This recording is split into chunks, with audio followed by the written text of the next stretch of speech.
साजरी होते. एकाच महापुरुषाची नाही, सगळ्या. ते खरंच विचारांची होती.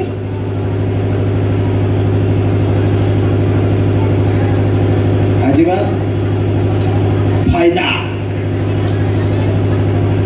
अण्णाभाऊंची जयंती मांगाने करायची, कारण ते मांगाचे. मग बोलवायचं पुन्हा, मांगालाच बोलवायचं. मी 10 वर्ष माझी जात लपवून ठेवली होती, पण यांनी हुडकून काढलीच. बरोबर येतात आपलंच. खूप काळजीपूर्वक जात लपवली होती, पण काढलंच. पण तरी सांगतो, मी महिन्याला जात बदलतो. शिजनेबल आहे मी.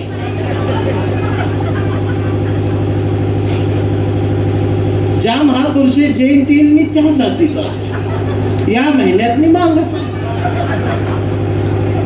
तुम्ही तसं करून ठेवले, त्याला मी काय करू? माझं दुकान चाललं पाहिजे सांगून धंदा केलेला बरं.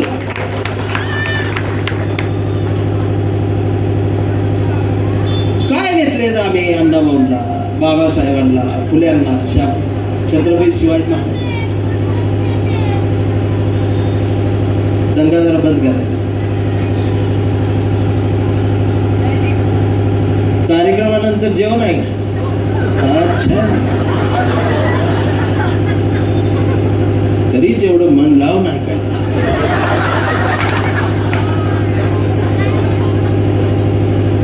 आमच्या जयंतीला डीजे असतो. डीजे गाणं कुठलं? मांगाचं पोरग तलवारीची धार.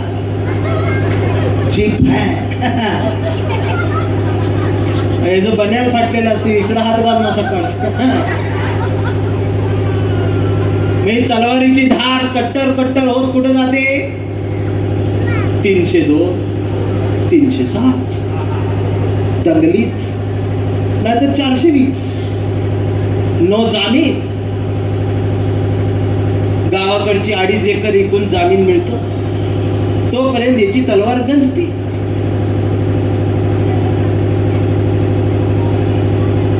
लक्ष द्या. जगातल्या सगळ्या कला एकाच जातीत असणारी ही एकमेव जात आहे. माता. वाजवायचं मांगाला, नाचायचं मांगाला, गाणं म्हणायचं मांगाला, गाणं लिवायचं मांगाला, गाण्याला चाल द्यायची मांगाला, कापायचं मांगाला, तोडायचं मांगाला, किरसुनी मांगाची, काटवट मांगाचं, दाराला तोरण मांगाचं, आणि मार्केटमध्ये मांग कुठंच नाही.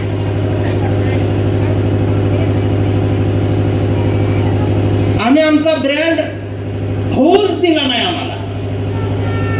आमचा फक्त बँड वाजला, बँड. का तर आम्ही हे समजून घेतलंच नाही. आता मी हेही सांगतो, ही समोर जेवढी गर्दी आहे, ही सगळी कॉन्ट्रॅक्टवर कामाला असणारी, गवंडी, भाजीपालावाले, सर्वसामान्य माणसं. ज्याचं पोट भरले, जो कॉर्पोरेशनला शिपाई आहे, ज्याच्या 2 गाड्या आहे, ज्याचं पोरग डॉक्टर, इंजिनियर, वकील झालं, तो इकडं फिरकला सुद्धा नाही. इथनं बघत गेला मग. आता इथला आवाज बंद झाल्यावर ते पोराला पाठवून जेवण चालू झाले का बघ. आणि मग गर्दी. मग आम्ही म्हणतो, कार्यक्रमाला नव्हते वहिनी, जेवायला आले. अहो जेवायला कसा? आम्ही वर्गणी देतोय. वर्गणी दिली मग फेडायला. ही आमची अण्णाभाऊंची जयंती, बाबासाहेबांची जयंती. आम्ही कुठं आहे? मी फक्त एका जातीला नाही सांगत सक्षमाताई, जग वेगळी भाषा बोलायला लागलंय. जग इंटरनेटचा उंबरठा ओढून पुढे गेले, 5G ची भाषा बोलतोय, पैशाची भाषा जग बोलायला लागले. तुम्ही कुठं आहेत? तुम्ही आता कोण म्हणतंय देत नाही घेतल्याशिवाय. मी तुमच्या सगळ्यांच्या पलीकडचं बघतो. आतापर्यंत आम्ही ब्रँड व्हायला पाहिजे. नोकऱ्या नाहीत आणि सरकार कुठलंही आलं तरी आम्हाला नोकऱ्या नसणारच आहेत हे लक्षात ठेवा. बिझनेसची वाढ धरायला पाहिजे होती, नाही धरली. अरे विका, लिंबू विका, कांदा विका, टमाटो विका, मिरच्या विका, कोथमीर विका. माणसं देश विकायला लागली. तुम्हाला काय विकायलाच येईना. तुम्हाला तुम्हाला सुद्धा विकायला लागले.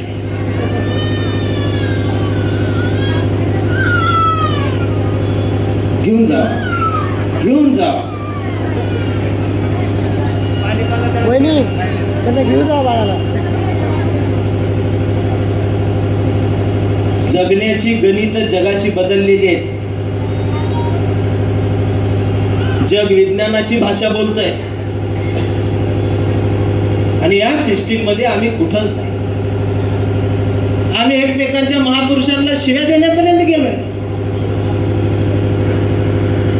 कोण आहे कोण? मी सगळ्या जातीला बोलतोय का नाही. परवा ते फेसबुकला एक लेख वाचला. मी जून महिन्यात मराठा होतो, कारण शाहू महाराजांची जयंती होती. त्यावरती लेख आला होता. लेख छान लिहिला होता की राजश्री शाहू महाराजांनी बाबासाहेबांना आर्थिक सहकार्य केलं, शिष्यवृत्ती दिली. सयाजीराव गायकवाडांनी मदत केली म्हणून बाबासाहेब विदेशात जाऊन शिकू शकले. वास्तव आहे, इतिहास आहे, सत्य आहे. लिहिलं त्यानं, छान लिहिलं. तर त्याला खाली कमेंट टाकली एका मराठा बांधवांना. म्हणजे बघा त्याची कमेंट, आम्ही तुम्हाला मदत केली म्हणून तुम्ही शिकू शकले. आता त्याचा याच्याशी काही संबंध नाही. बरं, त्याच्या आज्याचा सुद्धा काही संबंध.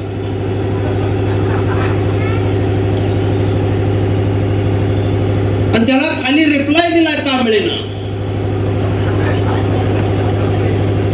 आमची तेवढी लायकी होती म्हणून तुम्ही आम्हाला मदत केली. ही टाळ्या वाजवायची. आणि हे दोघं कुठं आहेत? गोधडीत. आणि हे बोलतायत कुणावर? शाहू महाराज, बाबासाहेब. आता तर काय ते अण्णाभाऊंवर बी बोलते, लवजी वस्ताद साळव्यांवर बी बोलते, आणि इकडची बाबासाहेबांवर बोलते. हे आहेत कुठे? गोधडी. पुतळ्या जवळची मेंढर.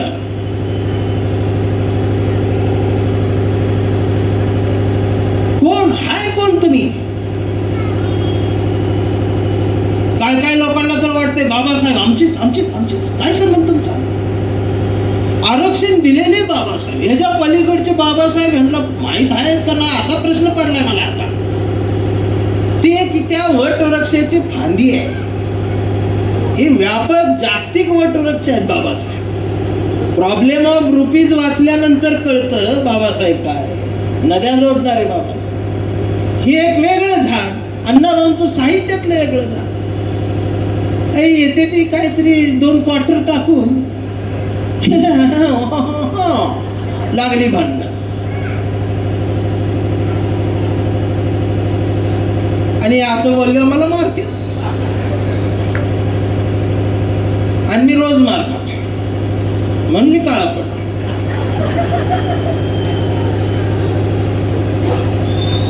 अण्णाभाऊ साठे रशियाला गेलेले आहेत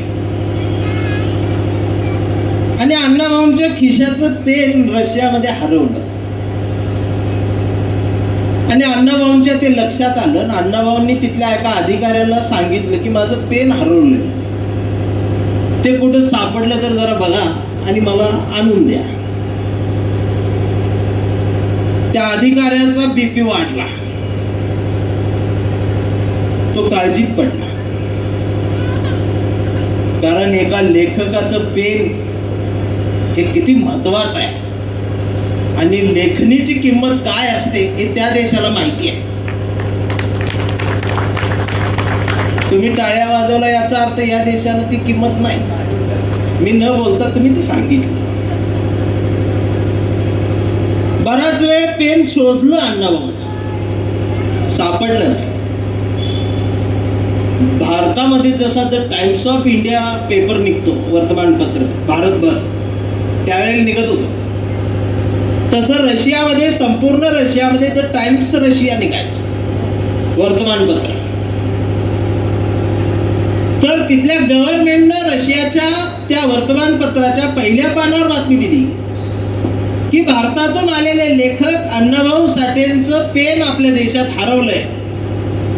ते पेन जर कोणाला सापडलं तर त्यांनी राष्ट्राध्यक्ष कार्यालयावर आणून द्या. त्यांची योग्य ती बक्षीस देऊन त्यांचा सन्मान केला. आणि हा पेपर फॅक्सनं दुसऱ्या दिवशी भारताच्या प्रधानमंत्री कार्यालयात आलेला आहे. भारताचे प्रधानमंत्री पेपर वाचत सगळ्या देशांचे पेपर घेऊन बसलेले आणि रशियाचं वर्तमानपत्र त्यांच्या नजरेला पडत आहे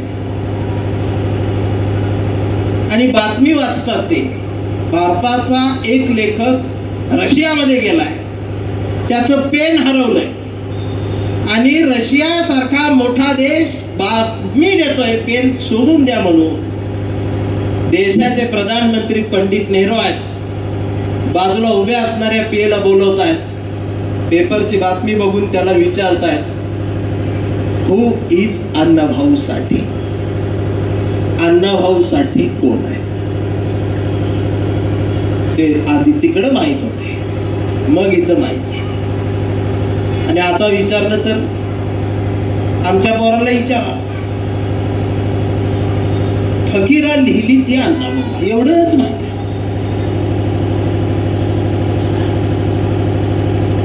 दीड दिवसाची शाळा शिकलेली अण्णाभाऊ साठे आता दीड दिवसात काय शिकते? दप्तर उघडायलाच 8 दिवस जाते. म्हणजे अण्णाभाऊंची अक्षरांशी ओळख चित्रपटांचे बॅनर रंगवता गिरवता झाली. बाराखडी तिथं शिकले आणि एवढं मोठं साहित्य निर्माण करून गेले. मी खरं सांगतो, अण्णाभाऊ साठेंना त्या काळात जर इंग्रजीची खिडकी उघडली असती, अण्णाभाऊ साठेंना त्या काळात जर इंग्रजीची खिडकी उघडली असती तर शेक्सपियरला सुद्धा मांडीवर झोपवण्याची ताकद अण्णाभाऊंच्या प्रतिभेमध्ये.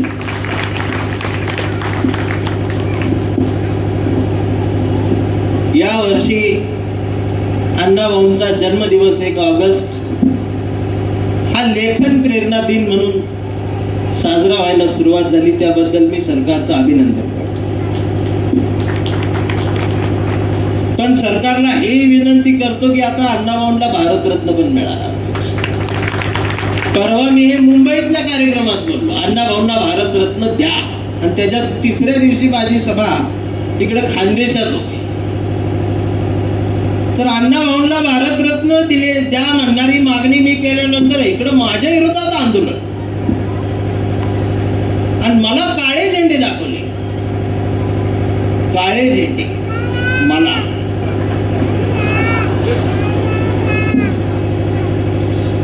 त्यांना आम्ही म्हणलं पांढरे तरी आणा. मी जन्माला येतानाच तुमचा निषेध केला.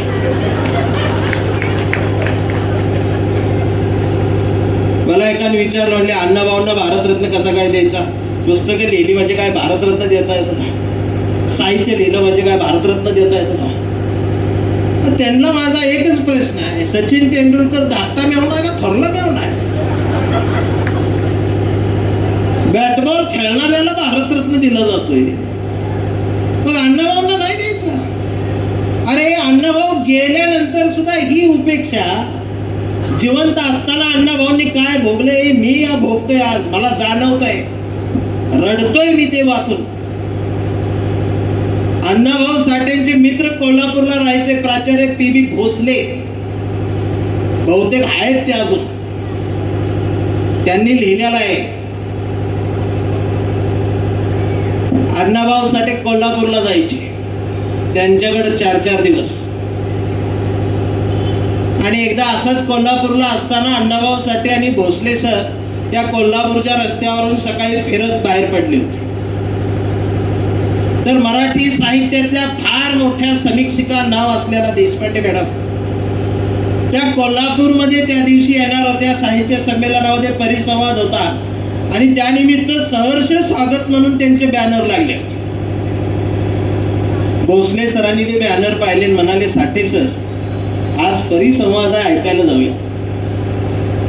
अण्णाभाऊंनी बॅनरकडे बघितलं आणि भोसले सर सांगतायत, साठे सर ह्या फार मोठ्या मराठी साहित्यातल्या समीक्षिका आहेत. आता समीक्षक हा शब्द सुद्धा आमच्या मार्गातल्या नवीन पोरांना माहित नाही. आणि त्यांनी अनेक मराठी साहित्यिकांची नोंद घेऊन, दखल घेऊन त्यांना महाराष्ट्रभर पोहोचवण्याचं काम या बाईनं केलं. अण्णाभाऊ बॅनरकडे बघतायत आणि अण्णाभाऊंचे डोळे भरलेले आहेत. आणि भोसले सर म्हणताय, साठे सर डोळ्यात पाणी का आलं? तर अण्णाभाऊ साठे म्हणताय, या मॅडमना मी ओळखतो. यांनी मराठी साहित्यातल्या कित्येक लेखकांची समीक्षा लिहिली, त्यांची दखल घेतली. भोसले सर माझं कितीतरी जगाच्या भाषांमध्ये माझं साहित्य अनुवादित झालं. गाव खेड्यापर्यंत माझी पुस्तकं तरुण पोरं वाचताय. संयुक्त महाराष्ट्राच्या चळवळीत माझ्या साहित्याला धार मिळाली, मान सन्मान मिळाला. या बाईला मी लिहिल्यानं पुस्तकाचं एखादं पान सुद्धा हिच्या नजरेला पडलं नाही का? समोरासमोर शिव्या दिल्या तरी चालेल, शिव्या देऊन का होईना तुम्ही आमची दखल घेताय असा त्याचा अर्थ निघत असतो. पण जवळ असून सुद्धा तुम्ही बघत नाही, दखल घेत नाही, बेदखल करत राहता. हा जिवंतपणी मर्डर असतो. आणि अण्णाभाऊंचा जिवंतपणी मर्डर कित्येक वेळा झाला आणि आज सुद्धा मेल्यानंतर सुद्धा मर्डर होतोच. वाचतच नाही ना त्यांना, समजून घेतय तरी कोण? आजचं वातावरण बघितलं तर प्रत्येक जात, बहुजनांची जात, प्रत्येक जात एकटी पडली आहे. एकटी प्रत्येक जाती जातीत भांडण आहे.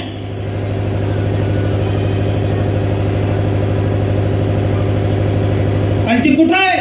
शिव, शाहू, फुले, आंबेडकर, अण्णाभाऊ साठे, लहुजी वस्ताद साळव्यांच्या महाराष्ट्रात हे घडतंय. हे मानाखाली घालावी लागणारी गोष्ट आहे. एकमेकांची कॉलर काय धरायची, आई बहिणीवर नशिवा. मुळात आमच्या घरातच त्या आहेत. घरातली आमची भांडणं सुद्धा अशी असते, ती लहान पोरं ऐकतात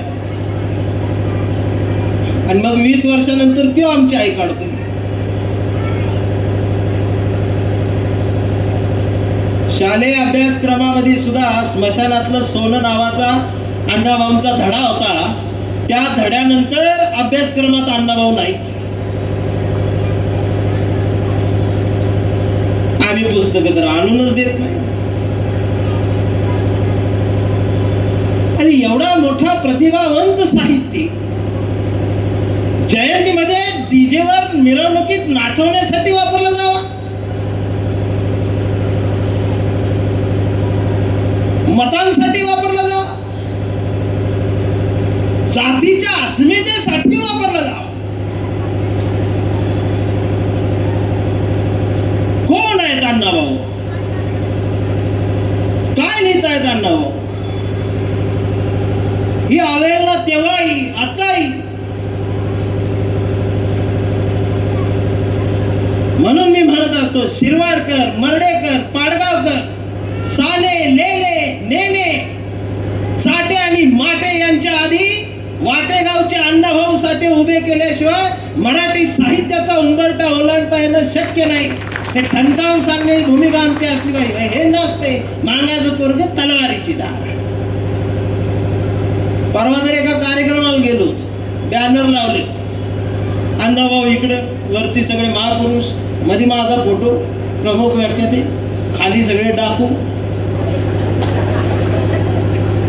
आणि बाजूला वाघाचं तोंड. आणि ना म्हटलं हे कसं काय? मला वाटलं कुठल्या आमच्या राजकीय पक्षाचं चिन्ह वाघ वगैरे आहे की, तर त्याच्या खाली लिहिलंय कंसात आमचा वाघाचा समाज. मी बोर्डच फाडला. तो अध्यक्ष म्हटला का फाड? अरे म्हटली काय जनावर लावले? आम्ही काय जनावरच आहे? वाघ ही जनावर, आपण माणसं आहे. आणि का आणि कुठं घेऊन चाललंय? हे एका जातीचं नाही, बहुजनातल्या तमाम सगळ्यांना माझी विनंती आहे, आता थांबा. राजकारणी, समाजकारणी, कार्यकर्ते, तुम्ही कुठल्याही पक्षाचे असा, थोडं थांबा, वेळ आलेली आहे. प्रत्येकानं स्वतःचा मेंदू शांत ठेवून, डोकं थंड ठेवून स्वतःच्या मेंदूचं ऑपरेशन करण्याची वेळ आलेली आहे. मेंदू उलटा करण्याची वेळ आलेली आहे. आणि हा मेंदू उलटा करून, छापाचा काटा करून नवी दिशा, नवे मार्ग पकडले पाहिजेत. आरक्षणाच्या लढायांमध्ये आमचं होतंय नुकसान. मिळेल न मिळेल, मिळालं तरी चांगलं, नाही मिळालं तरी काय. अरे पण पुढचा अंधार किती मोठा आहे. जगाच्या सिस्टीम मध्ये आम्ही कुठं आहोत? 5 वर्ष हे सरकार असतं, 5 वर्ष हे सरकार असतं. त्याच्यानंतर नवीन आता धुरळांचं सरकार येईल, ढेकणांचं सरकार येईल, मच्छरांचं सरकार येईल, वेगवेगळ्या पार्ट्या येतील. आम्ही कुठं आहे? बहुजन कुठं आहे? कारण आम्ही एक नाही. मुळात मांगच मागत एक नाहीत.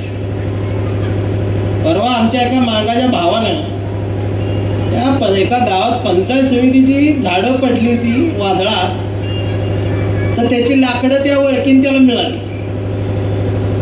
तर ती 2 ट्रॅक्टरच्या ट्रॉल्या भरून लाकडं त्यानं दारात देऊन टाकली. जळानो बंबात घालायला 2 वर्ष पाणी तापली हो, त्याला आनंद. पण त्यानं जळान दारात टाकलं तर दुसऱ्या दिवशी 4 लिंबू जळणार पडलं. म्हणजे त्या जळणार सुद्धा भावकी जळते अजून आमची. लिंबू कशाला टाकते ती? हे जर जळून राख व्हावं, ती राखच होणार आहे. जळान व्यवसायाची भाषा बोला, पैशा पाण्याची भाषा बोला. इतिहास सांगत बसणारे व्यक्ती येतील जातील. मी नाही तुम्हाला परत भेटणार. का मी बी स्वतःला विकते?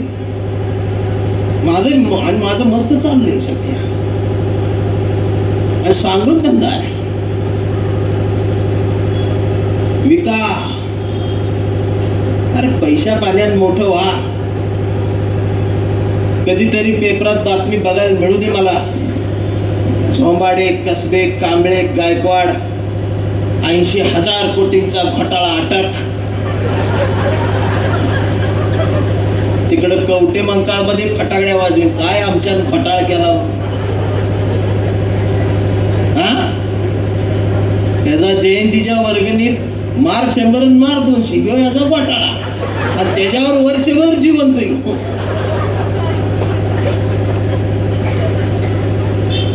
हे नाही बोलणार तुम्हाला कोण.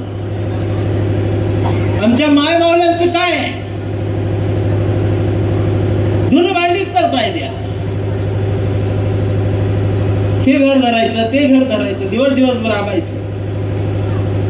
पण या माय मावलीला माहिती आहे पोरीला शिकवायचं आहे, पोराला शिकवायचं आहे. ती तेवढ्या प्रामाणिकपणानं जात्या, आणि ती का आपलं कुठं असते? तो मागाचं पोरग तलवार धावा. आज सर्वांनी ठरवा. अजून 2 घरची धुनी भांडी करायची वेळ पडली तरी चालेल, मी करीन. एसटी स्टँडला जाऊन हमाली करायची वेळ आली तरी करीन. पण अण्णा भाऊ आणि बाबासाहेबाची शपथ, पोरांच्या दप्तराला कंपास पेटी कधी कमी पडू देणार नाही. हा सांगावा जयंतीच्या मंडपात आज घेऊन जा.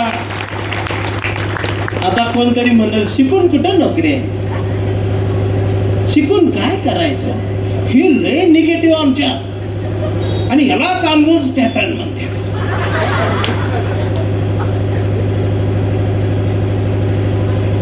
आम्हाला आमच्या वाईची लय अभिमानाची गोष्ट.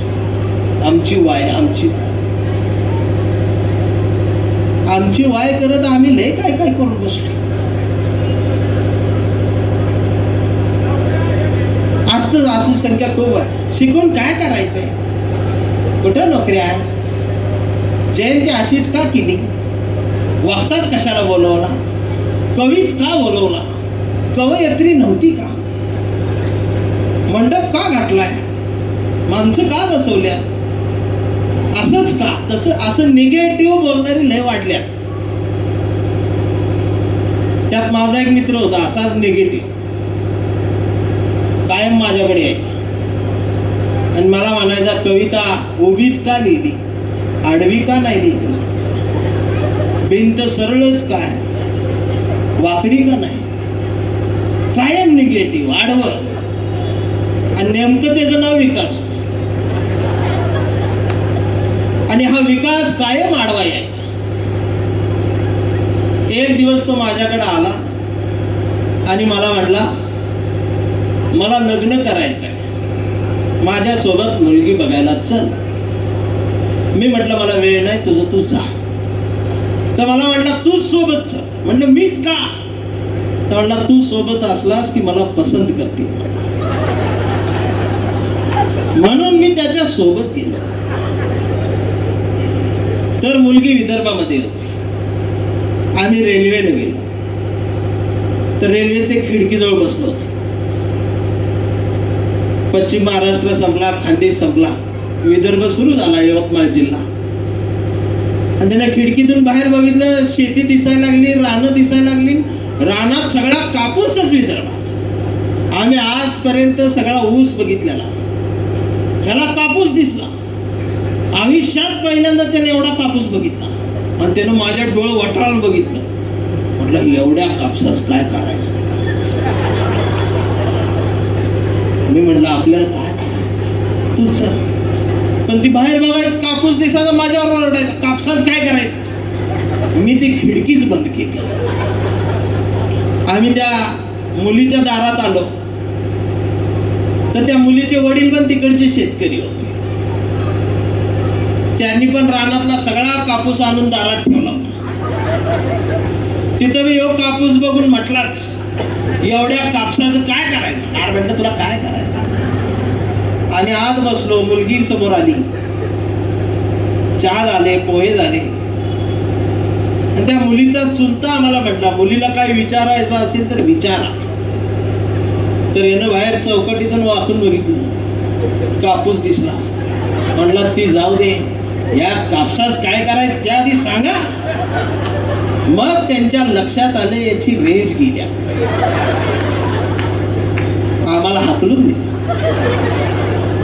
आम्ही घरी आलो. घरच्यांनी विचारलं विकास मुलगी कशी वाटली. विकास म्हटला आई ती जाऊ दे, एवढ्या कापसास काय करायचं. आणि ते सारखं वरडायला लागला कापसास काय करायचं, कापसास काय. आणि ते जोरात एकदा ओरडल्यामुळं त्याच्या मेंदूची नस एक चकोप झाली, तिथं रक्ताची गाठ आली आणि ती तिथंच थांबली. डॉक्टर म्हणले याचं ऑपरेशन केलं तर हे मरल, त्याला असाच राहू द्या तरी हे जगल. म्हणून मग नाद सोडला आणि ते फक्त कापसातच थांबलं. त्याच्या आयुष्यात दुसरं काहीच राहिलं. ज्याला दिसेल त्याला विचारायचं कापसास काय करायचं. कोण म्हणलं जेवलास का, कापसास काय करायचं, काय करायलास, कापसास काय करायचं. सगळं गाव चिडवायचं. आणि आमच्या गावातला एक हॉटेलवाला त्याला राहिलेले भजी खायला द्यायचा. ते झाडाखाली भजी खात बसायचं. परवा त्याला अशी भजी खायला दिली त्या कागदात पेपरात, झाडाखाली ते पेपरात भजी खात बसलो होतो. त्यानं शेवटचा भजी तोंडात टाकला. पेपरात नीट बघितलं तर त्या पेपरात बातमी होती कापूस जळून राख झाला. ती त्यानं बातमी वाचली, त्याचं डोळं पांढरं झालं आणि तो जोरात ओरडला, जाळायला ठेवला होता रे कापूस म्हणला. आणि ते जोरात ओरडल्यामुळं त्याची जी नस चकोप झाली होती ती सुटली, रक्तप्रवाह व्यवस्थित झाला आणि ती शहाणं झालं. आता जर कोणाला वाटत असेल शाळा शिकून काय करायचं, जयंती अशा साजऱ्या करून काय करायचं, हे असंच का, इथं येऊन का बसायचं, तर उत्तर एकच आहे, तुला जाळायचं आहे. बस समाजाला त्याची गरज आहे, ते शहाणपण येणं गरजेचं आहे.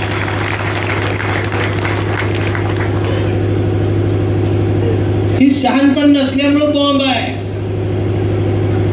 बर शिकून शहाणपण येत आहे हे बी खोट आहे.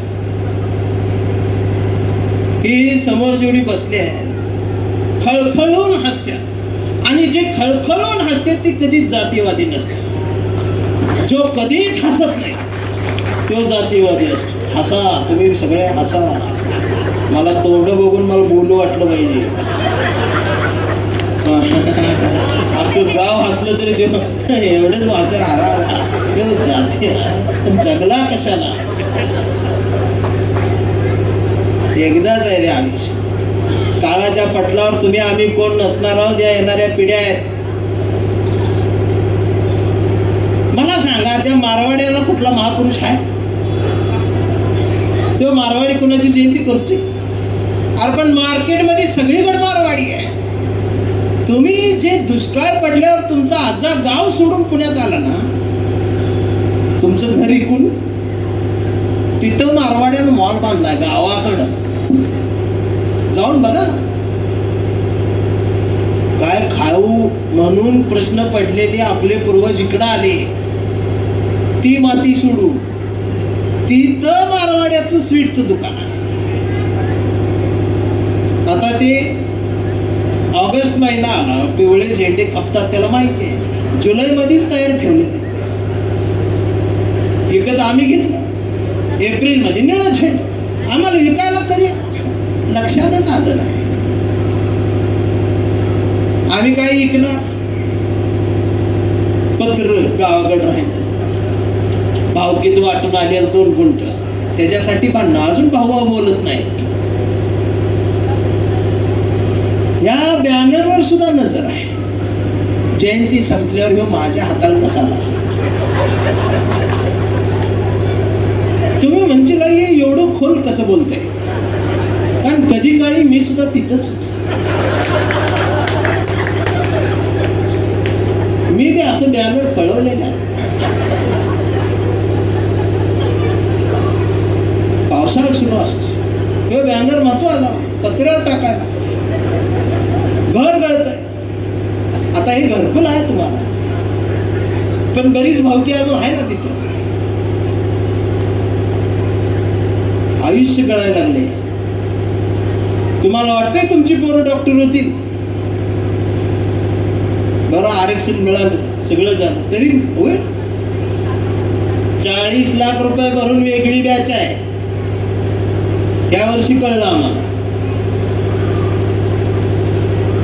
पेपर फुटत्यात, आम्ही 5 वर्ष अभ्यास करायचा आणि आदल्या दिवशी प्रश्नपत्रिका 40 लाख रुपयाच्या घरी जात्या. दरवर्षी पेपर फुटतच होता. आम्हाला या वर्षी कळलं, कारण या वर्षी तो नीट फुटला नाही. दरवर्षी तो नीट फुटत होता म्हणून आम्हाला कळत, या वर्षी तो नीट नाही फुटला म्हणून आम्हाला. आता भीती वाटती, ताप आल्यावर दवाखान्यात जाऊ का नको? अयो डॉक्टर फुटीतला आहे.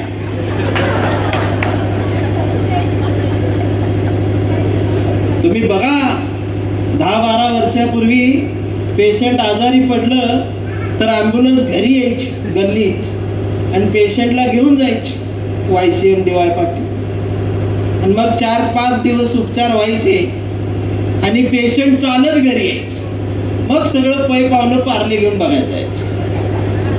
आता पेशंट चालत जाते, सगळ्यांना बोलत, आणि ॲम्ब्युलन्स सोडायला येते. जाताना ती बोलत जाते, येताना नाकात कापूस घालून त्याला ग बांधते. मग लोक म्हणतात चांगला होता, निर्व्यसनी होता, रात्री बोलला रे, कसा काय मेला? मग आमचं देवाच्या कडून ती डॉक्टर तसला होता, त्याला झाला होता खोकला, त्यानं इंजेक्शन दिलं जुलाबचं, हागू का खुकू कळलं गेलं. ही या देशातली वैद्यकीय आणि शैक्षणिक परिस्थिती आहे.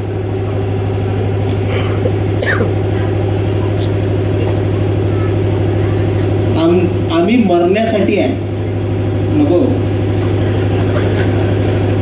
आम्ही मरण्यासाठी आहे. तुम्ही बघा तरुण पोर, आमचा बाप आजारी पडला ना,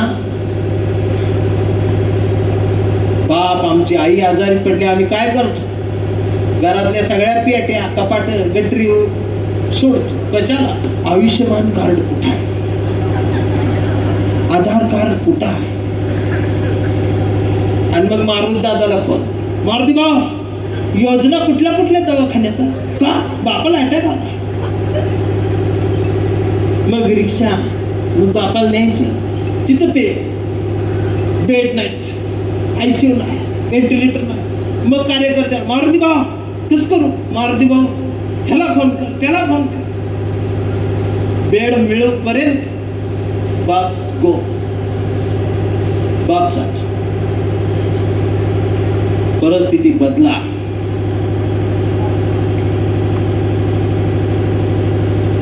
आमच्याकडे खूप काय वेगळं बघा. जग वेगळी भाषा बोलायला लागलंय. 5G ची भाषा आहे, AI चा जमाना आहे, इंटरनेटची दुनिया आहे. आम्हाला त्यात वेड केलं जात आहे. 2-2.5 लाखाचा ऍपलचा फोन 1 रुपया भरून मिळतोय. पेट्रोल फुकट नाही मिळत, पेट्रोल उधार नाही मिळत. डीमार्टला गेल्यावर कॅरेट भरते, कोण म्हणतंय का हप्त्यांनी हक्क भरायला लागते. 2 लाखाची वस्तू फ्री मध्ये घरापर्यंत पोच केली जाते, कारण माहित आहे पिढी बर्बाद होते. बदला. कधीतरी येऊ द्या असं बी फोन. आता फोन येतात जुलै ऑगस्टच्या पहिल्या आठवड्यात, जय भीम जय लवजी, जय भीम जय लवजी, हॅलो बोला. त्याचा आवाज ऐकल्यावरच कळते. तारीख मागायलाच फोन आला, बोला दादा जयंती आली, आम्हाला 1 तारीख द्या. मी म्हणते हा 1 तारीख असे ऍडजस्ट करू. मग दुसरा प्रश्न येतो मानधनाचा. मी माझा आकडा बोलणार, तेवढ्यात पुढचा म्हणजे दादा हा समाज गरीब आहे. समाज गरीब आहे म्हटल्यावर माझी बी आतडी पिळवटून घेते. नाही ग, चाल येतो आपण करू काहीतरी. मग मी येतो, कार्यक्रम होतो, मी जातो, आणि गेल्यावर 2 दिवसात त्याचं स्टेटस बघून कळतं समाजानं 42 लाखाचा डीजे आणला. मला 12,000तच बुटा. समाज गरीब ना, माझा कुठं किती खर्च करायचा ही सामूहिक समाजालाही माहित नाही, वैयक्तिक प्रत्येकाला माहित नाही. पैशाचं 1 रुपयाचं मॅनेजमेंट हे बाबासाहेबांनी आरक्षण दिलेले बाबासाहेब. ह्याच्या पलीकडे जाऊन आर्थिक गणित मांडणारे बाबासाहेब बहुजन समाजानं आता स्वीकारले पाहिजे. तर तुम्हाला जगात काय चाललंय, जगावर कसं राज्य करायचं हे कळणार. आम्ही आहेत कुठं? या व्यवस्थेमध्ये आम्ही आहोत कुठं? अख्ख्या पै पाहुण्यात आमच्या एकच सरकारी नोकरीला असते, ती बी शिपाई असते, नाहीतर झाडू खात्यात असते. आणि लग्नाला मातीला बितीला ती येते ना, ह्याचाच वटलंय असते. सुविधा साहेब आली तिथं ती फायली गोळा करत असते.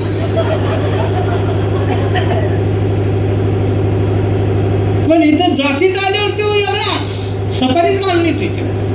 हा झालं का, किती वेळ लावलाय, हे आवरा भुका लागल्या, हे बॉडी किती वेळ ठेवणार. साहेब आले. यो तिथं साहेबाला पान आणून द्यायला ठेवलाय त्याला.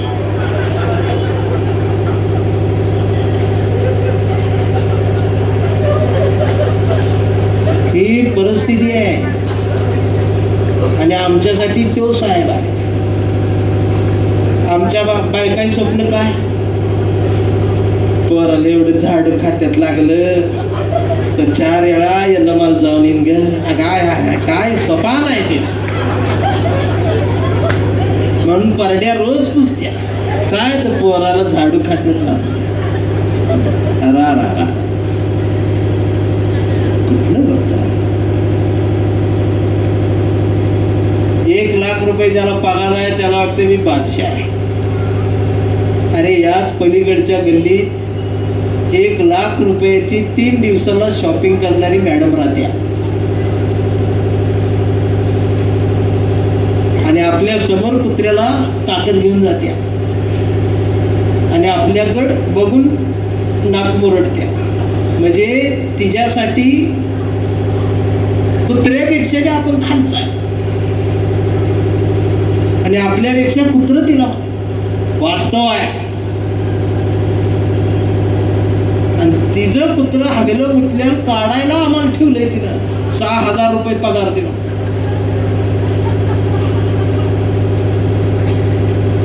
कराय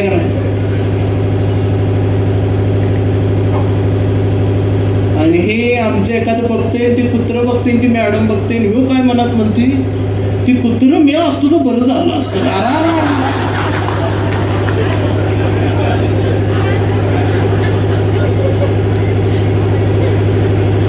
ही परिस्थिती.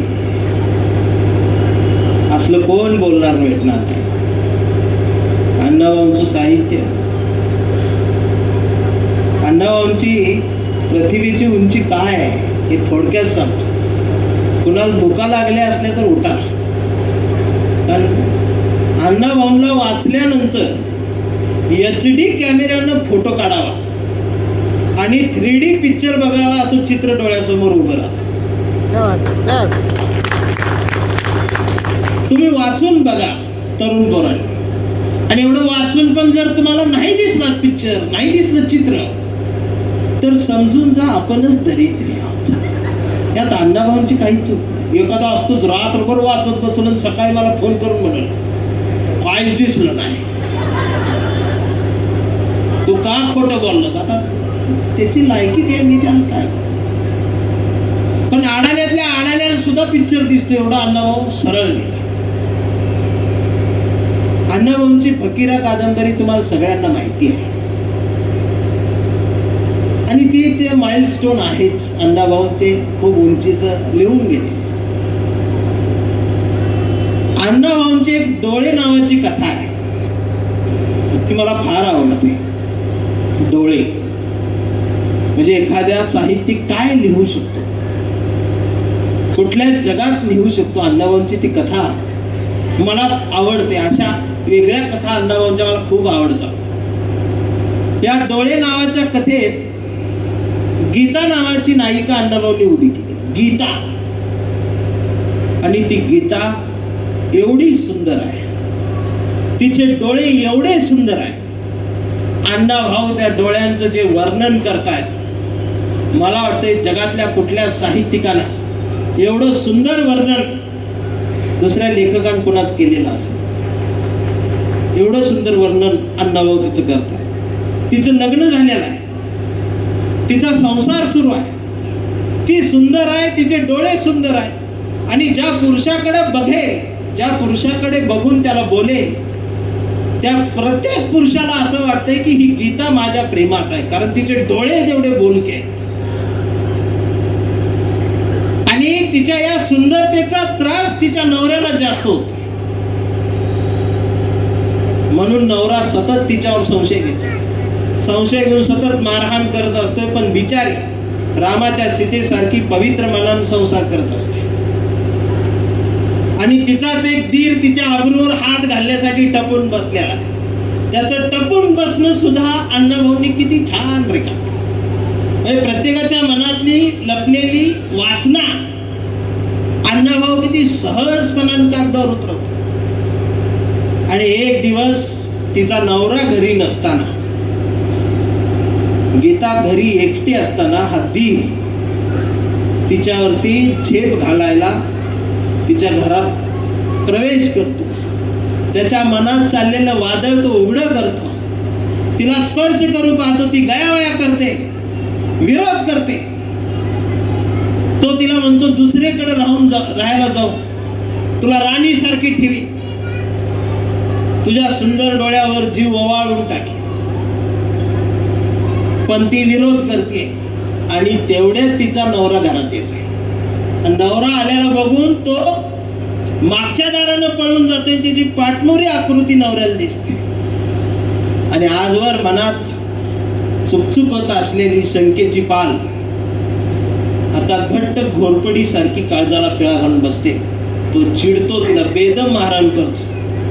म्हणतोय आजपर्यंत संशय होता, आज डोळ्यांनी बघितलं. ती डोकं फोडून घेते, गुडघ्यावर बसते, पाय चाटते.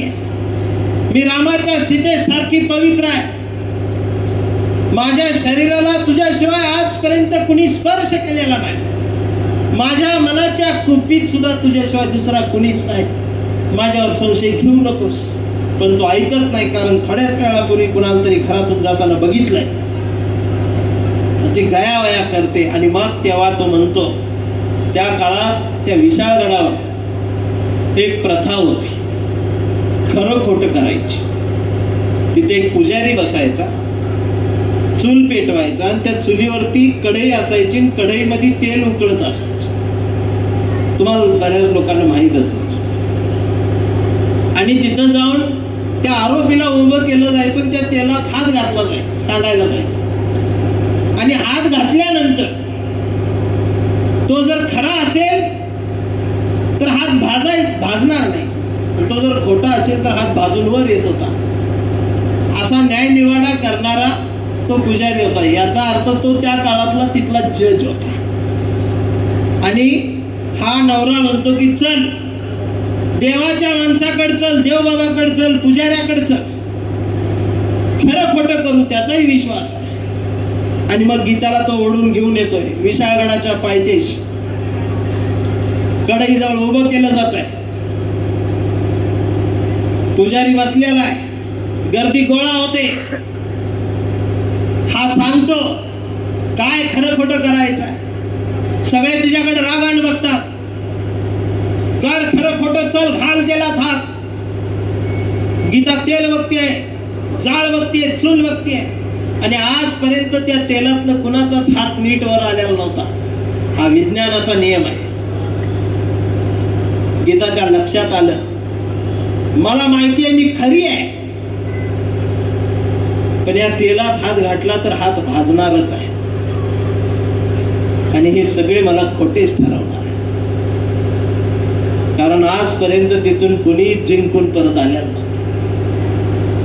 आणि मग गीता बंड करते. अण्णा भाऊ त्यांनी उभारलेल्या पात्रांमध्ये काय ताकद भरतायत, कुठला बंड करणार लिखाण लिहित आहेत. अण्णा भाऊ तिथं डायलॉग गीताला काय देत आहेत. गीता तिथं म्हणते की पुजारी बाबा, तुम्ही देवाचं माणूस, देवाशी तुमचा थेट संबंध आहे, देव तुमचा ऐकतो. आज तुम्ही असं करा, या माझ्या वतीनं या तेलात तुम्हीच हात घाला. आणि जर मी खरी असेल तर तुमचा हात भाजणार नाही, आणि मी जर खोटी निघाले तर तुमचा हात सुद्धा भाजेल. व्यवस्थेला विरोध केला, परंपरेच्या आड आली, प्रश्न विचारला, म्हणून बेदम मारहाण झाली. नवऱ्यानं मारलं, तोंडावरच काडी मोड दिला, संसार मोडला, नवरा निघून गेला. गर्दी पसार झाली. सायंकाळची होऊन रात्र व्हायला सुरुवात झाली. आणि गीता आता जाणार कुठं. विशाळगडापासून नागाव गावाचं अंतर कोल्हापूर जिल्ह्यातलं 45-47 किलोमीटर पडतं. रात्रभर चालायचं आहे, माहेर गाठायचं आहे. सुंदर देह आहे, डोळे सुंदर आहे, वय तरुण आहे, रात्रीच्या अंधारात किती गिधाड टपून बसलेले असते. जायचं कुठं, इथं थांबावं तर ह्या गर्दीतच 4-5 जणांनी डोळे मारलेले आहेत. पण तरी मनाचं धाडस करून ती विशाळगडाचा डोंगर उतरतीये, निघतीये चालायला. आणि त्याच वेळेला अण्णाभाऊ तिथून जात आहेत. अण्णाभाऊ तिथूनच चालत या बाजूला येत असतात. आता काय कायच्या डोक्यात येते, अण्णाभाऊ तिकडे कशी गेली. हे अंधभक्त आहे, खाली कमेंट करते हे अण्णाभाऊ, ही एक जमात इगडी जमात. अण्णाभाऊ तिकडं कसं, तेव्हा माणसं चालत जात होती कडू, त्याला सांगत कमेंट बघून मला हे जन्मालाच आला का, हे घराच्या टेबलावर लावला जन्माला आलेली असलीच असं काय करायचं. ही एखादं वाक्य बोलायला लागते, मग ती कमेंट करत नाही. तर अण्णाभाऊ तिथून चालत येत आहेत आणि गीताची अण्णाभाऊची ओळख होते, भेट होते. आणि अण्णाभाऊ डोळ्यांकडे बघतच राहतात. पण अण्णाभाऊंची तिच्यावरची नजर बेरकी नसते. एखादी स्त्री नजर लगेच ओळखत असते आणि ती अण्णाभाऊशी बोलू लागते. काय झालं हे थोडक्यात सांगते. अण्णाभाऊ म्हणतात, कुठं निघालीस? नागावला. मी सोडतो, सोबत येतो, चल. एकटी कुठं जाशील? बसायक सांग जेवाय मग मरू दे ती उपाशी.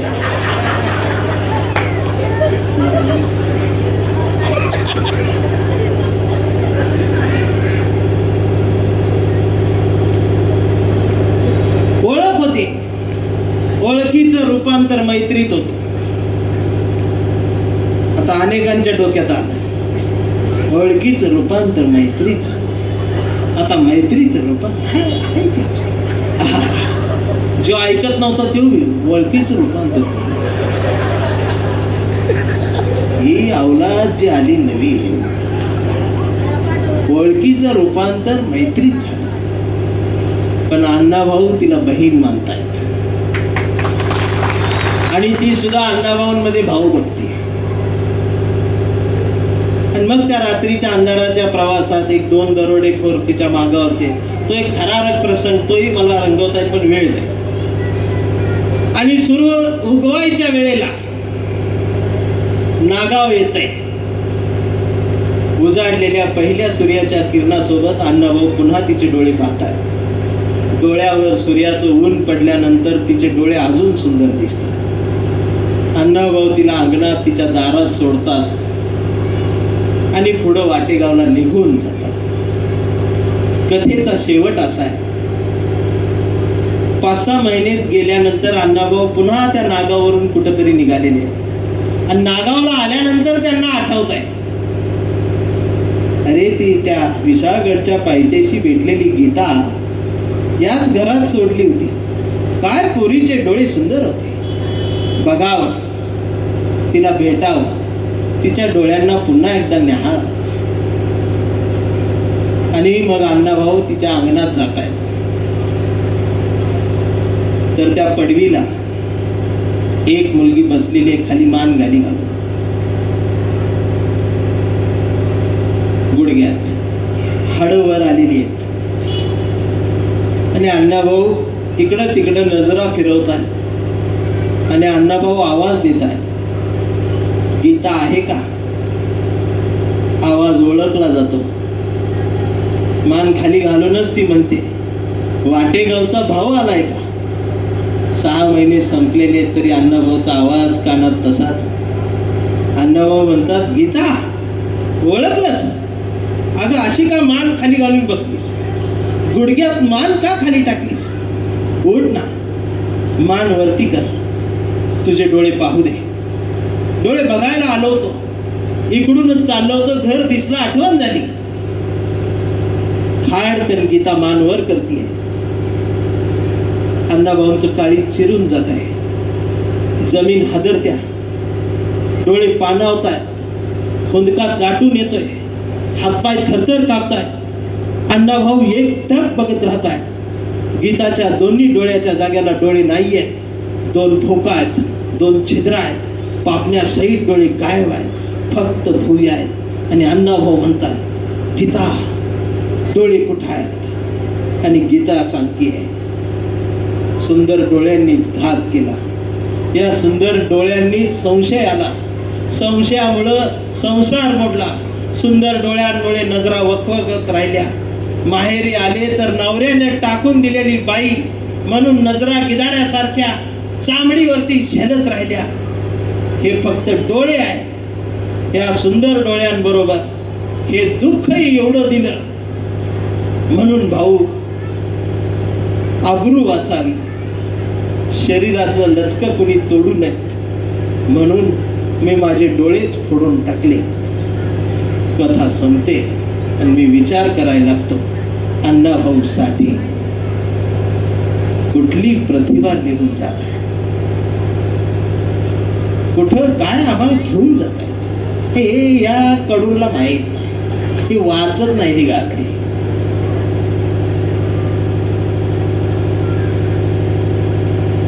काहीतरी लिहायचं तिथे, ते समजून घ्या. आपण ज्यांची जयंती करतोय ती मी सुद्धा 10वी नापास आहे महेंद्रदा. हे महाराष्ट्रात दंगलकार म्हणून मी फेमस. मला पहिला दंगलकार म्हणणारा माणूस आहे, ह्यानं मला नाव दिले. मी सुद्धा त्या टिळक रोडला भाजीपाल्याची हातगाडी बियर पेत होतो. हे आता आलेली बुरटी. मी सुद्धा हातात प्लेट घेऊन लुटल्यात अशी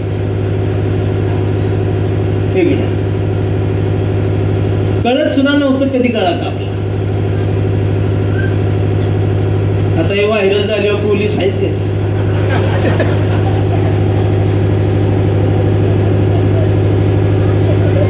आणि मग एकदा ते पुस्तक रद्दीत असं साईडला पुस्तक असं बाहेर पडलं ते कसं, त्याच्यावर अण्णाभाऊंचा फोटो. मग डोकसं खाजून म्हणलं आमच्या गावाला मांग जयंती करते त्याची. बघा तरी वाचून बसलो, अंधार कवा झाला कळलंच नाही. अण्णाभाऊ हातात आले, बाबासाहेब सापडले, आयुष्यच बदललं.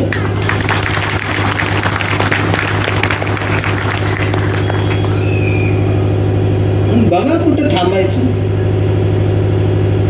अरे मनगटात छत्रपती शिवाजी महाराज घट्ट, मांडीवर अण्णाभाऊ उघडे ठेवायचे, उघडून मांडीवर अण्णाभाऊ, मनगटात शिवाजी महाराज घट्ट आणि मेंदूत आंबेडकर फिट्ट बसवला की खिशात गांधी आपोआप येतो. आता महिन्याला 1,500 मिळतात.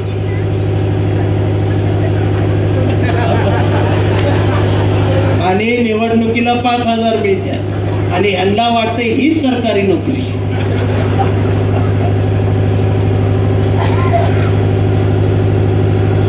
ही 1,500ची योजना इंग्रजांना कळली असती ना, देश अजून स्वतंत्र झाला नसता.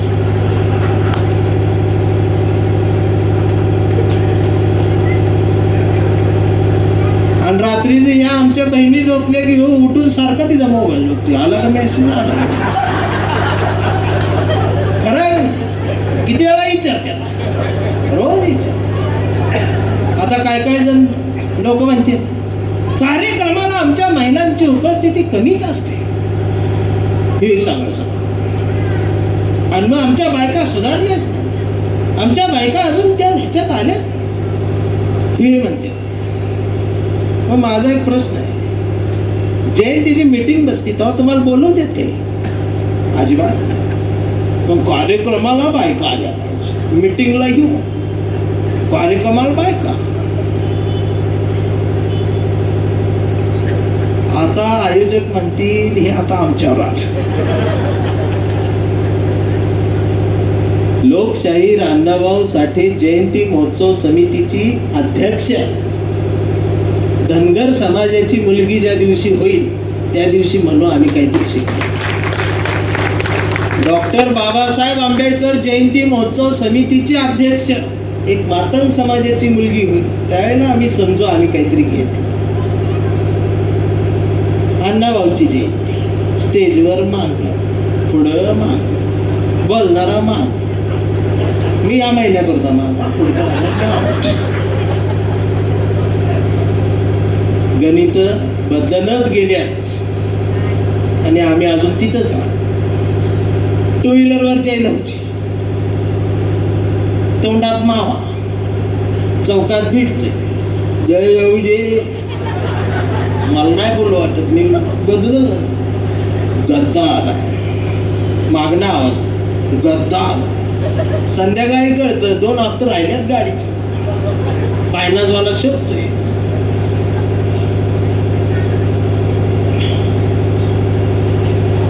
रस्त्याला 40 रुपयाला बरमुडा म्हणून वरडायला लागला ना, आखी गल्ली तुटून पडते. तो बी 3 दिवसांत फाटते. आणि ह्यो म्हणतोय मांगाचं पोरग तलवारीची धारच आहे. जातीला लेखणीचा इतिहास आहे. मांगाच्या पोरानं तलवारीची नाही लेखणीची धार झालं पाहिजे. काळ बदलला. लवजी असतात साळवी दांडपट्टा घेऊन उभे आहेत, पण कुठं उभे आहेत? सावित्रीबाई आत शाळा शिकवतीये आणि बाहेर लवजी थांबलेत दांडपट्टा. म्हणजे लेखणीच्या संरक्षणासाठीच दांडपट्टा घेऊन. हे अवघड आहे. तरुण पोरांनो, मित्रांनो, जग वेगळी भाषा बोलतंय. जगाचे संदर्भ, जगण्याचे संदर्भ बदललेले आहेत.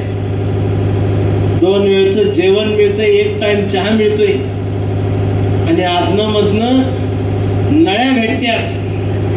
म्हणून आयुष्य सुखात आहे असं समजू नका. ही सुद्धा दारिद्र्य रेषेतली शेवटचीच पायरी आहे जी आम्ही जपतोय. आता कुत्री मांजरं सुद्धा 4 टाइम मस्त शेल्क खाते. जगणं बदला. बाकी कोणाच काय चाललंय कशाला बघत बसला. आमचं नेतं सुद्धा आम्हाला ही सांगणार. आम्हाला पैशाची भाषा कोण बोलनाच. श्रीमंत व्हायचं करा, बघा, जे जे जमल ते ते करा, पण धंद्यात या. जातीला इतिहास आणि माणसं जोडत चला, तोडू नका. अण्णा भाऊ एकमेव साहित्यिक आहे ज्यांनी जोडणारं साहित्य लिहिलंय. माणसं जोडणार. अण्णाभाऊंचे समकालीन साहित्यिक मी वाचतो त्यावेळेला लक्षात येतं प्रत्येक कथा कादंबरी अण्णाभाऊंच्या सोबतची ही त्यातला मराठा बांधव आमचा कायम वेगळाच रंगवला. टाकूच. बाई वाड्यावर या म्हणणारा पाटी, बाईच्या अब्रूवर छातीवर नजर बेरकी नजर ठेवणारा देशमुख, तमाशाच्या फडात पैसे उधळणारा पाटी, हे असलंच कथा कादंबरीमध्ये आलं. नंतर चित्रपट बोलू लागला तर त्या चित्रपटात सुद्धा मराठा असाच उभा केला. ह्यो असा पाटील, त्यो तसा. बाई वाड्यावर या पाटील, उसात एखाद्या हिरोईनवर अत्याचार करणारा पाटील. पण अण्णाभाऊ साठेंनी बाईच्या अब्रूला हात घालणारा पाटील नाही लिहिला, तर आमच्या आया बहिणींच्या अब्रूसाठी वेशीवर रात्रभर हातात तलवार घेऊन उभा राहिलेला, संरक्षण करणारा सत्तू भोसले वारणेच्या वाघासारखा आमच्या अण्णाभाऊंनी उभा केला, लिहिला. जोडणारच नाही. हे अण्णाभाऊ तुम्हाला कोण नाही सांगणार. आमचा वक्ता येतो, सगळ्यांची नावं घेतो. वाटे गावच्या मातीत अण्णाभाऊ जन्माला आले. अण्णाभाऊंचे वडील माती विकत होते. वाळूभाऊच्या पदरात अण्णाभाऊ खेळते मोठे झाले. अण्णाभाऊ दांडपट्टा खेळत होते. 40 दिवस अण्णाभाऊ चालत मुंबईला आले. मग अण्णाभाऊंचं लिखाण, अण्णाभाऊंची माझी महिला, अण्णाभाऊंचा ढग, रशियाचा प्रवास, संयुक्त महाराष्ट्राची चळवळ.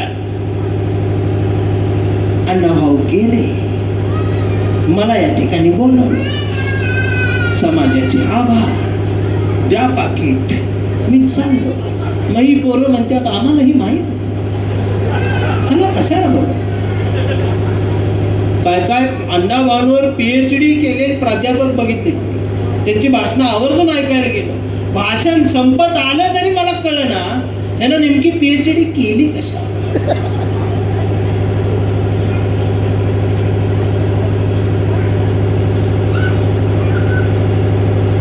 संदर्भ बदला. आमच्या मुली अरे तमाशाच्या फड्यात पायात घुंगर बांधून नाचणारी मुलगी मांगाची आहे. यल्लमाच्या दारात सोडलेली जोगती मांगाची आहे. वाघ्या संग मुरळी खंटी घेऊन रात्रभर जागरण गोंधळात छाती अर्धी उडी करून नाचणारी मांगाची आहे.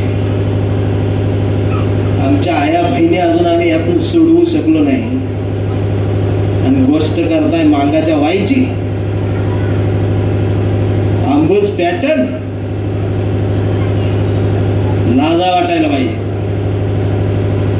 आणि असलं बोलल्यावर मारतील मला. विचार करा, बदला. या सिस्टीम मध्ये आम्ही कुठं आहोत एकदा ठरवून घ्या. जे आमच्यातली शिकलेले आहे ते इथं नाहीच, मग ते कुठं आहेत ते खरातकडे घे. हात दाखवा. त्याच्याकडे तेच गेले. डॉक्टर, इंजिनियर, वकील, तहसीलदार, इन्स्पेक्टर, न्यायाधीश खरातकडे. आणि ते चिचतला चिचुका 3 लाखाला विकलाय त्यानं विकलाय याच काय नाही, पण यांनी विकत घेतलाय. ओस्नो जेल पेले. आजपर्यंत आम्हाला बिस्लरी जेल, कॉर्पोरेशनचं जेल, वड्याचं जेल, नदीचं जेल एवढंच नाही, हे ओस्नो जेल बी माहिती. त्याच्याकडं आमचा गौंडी, भाजीपालावाला, सेंटरिंगवाला, पेंटर, ते झाडू खात्यातलं, ह्या आमच्या बायका नाही गेल्या त्याच्या. हायफाय माल का गेले नाहीत हे माहिती आहे. शाहू फुले आंबेडकरांचे विचार घराघरात आता गेलेले आहेत. आज सगळेच नाही गेल्या, पण तरी आमचा ज्योतिबा, खंडोबा, मरगोबा, म्हसोबा हे आमचं बरं आहे हो. एका निंबो काम होते, आरामात आहे. वर्षात एकदा बोकाड कापते, मस्त चाललंय. बावकी गोळा होत्या, खात्यात तोडत्यात फोडत्यात. विषय संपला. हाय तिथं राहावा. देव बोलतो हायपायकडे जाऊ नका, नाही मग टेबलावर खेळ.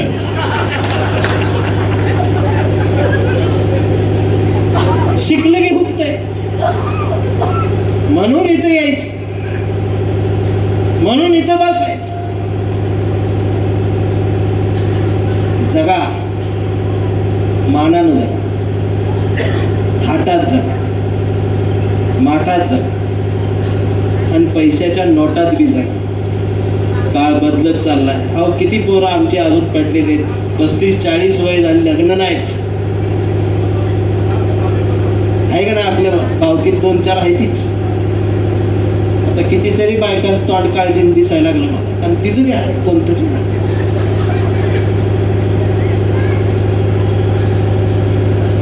आमच्या पोरी शिकल्या आणि पोरी त्याला होकार देत नाही. ते 4 फ्लॅट असू देत, त्याचं गावाकडे 10 एकर असते. तो येऊन बघून गेला की पोरगी आमची, त्याचं नाव इंस्टाग्रामवर, फेसबुकला सर्च करते. लगेच ह्याचा व्हिडिओ दिसते.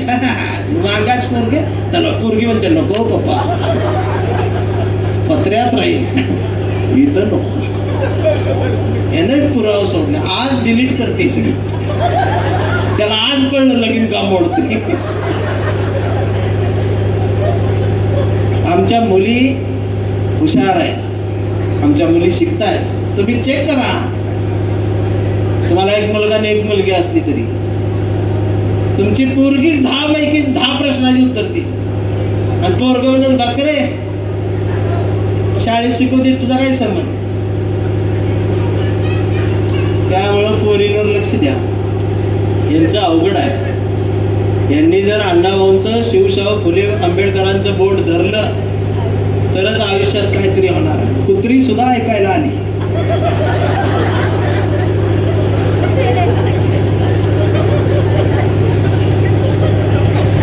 आणि तरुण पोर लांब जायच्या. त्या कुत्र्याला सुद्धा वाटलं असेल की आज काहीतरी गल्लीत चांगला ऐकायला मिळाला, कोणतरी आले काहीतरी बोलायला. आणि बिना लग्नाच्या पोरांनी त्याला त्रास दिला.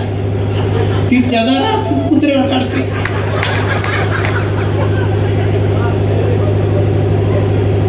बदला हे जरी विनोदी पद्धतीने बोलत असलो तरी जग एक वेगळी भाषा बोलतं.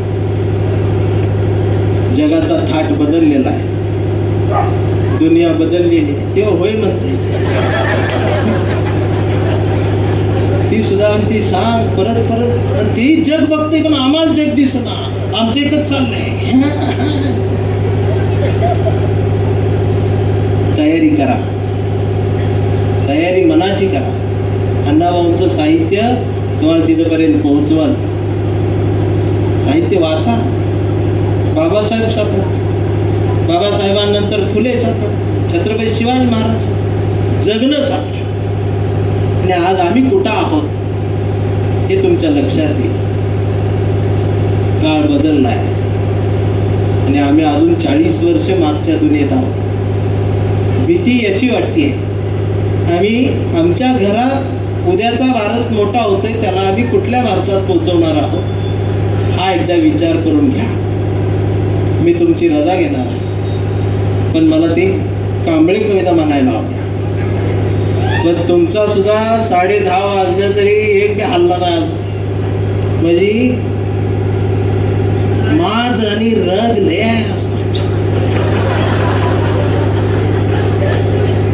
आणि तुम्ही काहीतरी करून दाखवत चाल तो विश्वास आहे मला. कारण छत्रपती शिवाजी महाराजांच्या मावळ्यांच्या लढाईसोबत मांगाची हलगी गडाच्या पायथ्याला वाजत होती. योगी मांगाचा इतिहास.